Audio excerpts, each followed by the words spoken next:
ହଇରେ କୁନିଆ କୁଞ୍ଜ ବିହାରୀ, ମୁଁ ସେଇଦିନ ନଈ କୂଳେ ଫୁଟବଲ ଖେଳୁଥିଲି ବୋଲି ତୋ ବାପାଙ୍କୁ କହିକି ମତେ ମାଡ଼ କୁଆଇଲୁ ନା? ତତେ ମାନେ ଛାଡ଼ିବିନି।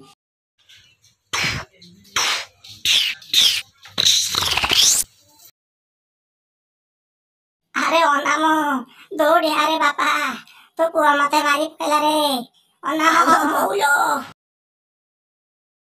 ହଇରେ ବୁଦ୍ଧିଆ, ମୁଁ କଣ ଶୁଣିଲି ତୁ କାଲି ରାତିରେ ସପନ ଦେଖି ତୋ ଅଚାକୁ ଢୁସ୍ ଢାସ୍ ନାଦି ଦେଇଛୁ ଯେ ବୁଢ଼ା ଅଣ୍ଟା ପିଠି ସବୁ ଦରଜ କରିଦେଇଛୁ।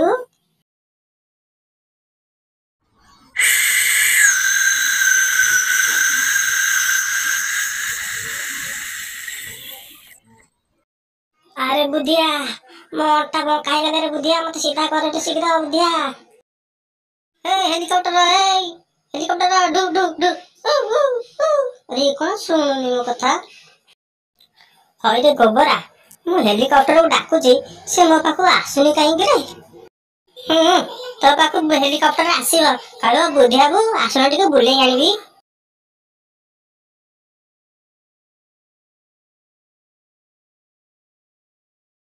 ଆରେ ବୁଦ୍ଧିଆ, ତତେ ହେଲିକପ୍ଟର ଆସି ନେଇଗଲା କି ରେ?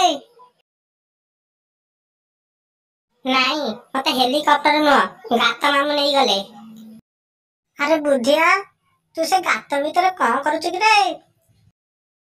ମୁଁ ଏ ଗାତ ଭିତରେ ମାଛ ଧରୁଛି, ଆସୁନୁ ଧରିବୁ। କହିଲା ଗାତ ଭିତରେ କଣ କରୁଛୁ? ଆବେ ମୁଁ ପଡି ଯାଇଛି, ମତେ ଉଠା ଶୀଘ୍ର।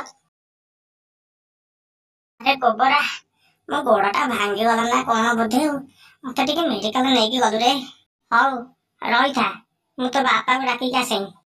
ମୋ ବାପାକୁ ଜମା ଡାକେନା ରେ ଗୋବରା, ସେ ମୋର ଆଉ ଗୋଟେ ଗୋଡ ବି ଭାଙ୍ଗିଦେବେ। ତୁ ମତେ ନିଜେ ନେଇକି ଯାଉନୁ। ଏରେ ବୁଦ୍ଧିଆ, ତୁ କଣ ଖାଉଛୁ କିରେ? ଏତେ ମୋଟା ହେଇଗଲୁଣୁ, ମୁଁ ତତେ ଟେକି ପାରୁନି।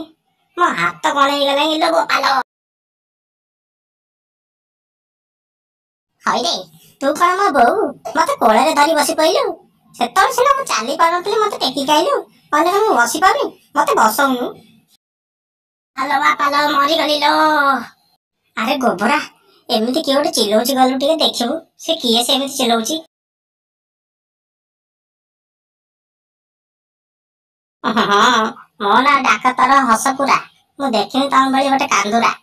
ଡାକ୍ତର ବାବୁ, ମୁଁ ତମ ଗୋଡ ତଳେ ପଡୁଛି, ମତେ ଛାଡି ଦିଅ। ସେ ଇଞ୍ଜେକ୍ସନ ଦେଖିକି ମୋ ରୋଗ ଭଲ ହେଇଗଲାଣି। ତମେ କହିଲେ କଣ ମୁଁ ତମକୁ ଛାଡିଦେବି? ମୁଁ ମୋ ଇଞ୍ଜେକ୍ସନ ଟା ଆଗ ଦେଇ ସାରେ, ତାପରେ ଛାଡିବି। ମରିଗଲି ଲୋ ମା। ଆରେ ବୁଦ୍ଧିଆ, ତୋ ଗୋଡ ଭାଙ୍ଗି ଯାଇଥିଲା ଟି? ତୁ କେ ସୋଫାରୁ ଉଠିକି ପୁଣି ଠିଆ ହେଇଗଲୁଣୁ? ଗୋଡଟା ବୋଧେ ମକଚି ହେଇଯାଇଥିଲା, ଆଉ ଟିକେ ଭଲ ଲାଗିଲାନି। ଚାଲୁ ଘରକୁ ଯିବା। ଭାଗ୍ୟଟା ଭଲରେ ବୁଦ୍ଧିଆ, ନହେଲେ ସେ ଡାକ୍ତର ଯେଡି ଗୋଟେ ଇଞ୍ଜେକ୍ସନ ରଖିଛି, ଫୋଡି ତ ଦେଇଥାନ୍ତା ଆଉ। ଇଞ୍ଜେକ୍ସନର ପୋଡାଟା ନ ଖାଇକି ଘରକୁ କେମିତି ଯିବ? ଡାକ୍ତର ବାବୁ, ଦେଖିଲେ ତମ ପଛରେ କିଏ ତମକୁ ଗୋଟେ ଡାକୁଛି ନା କଣ?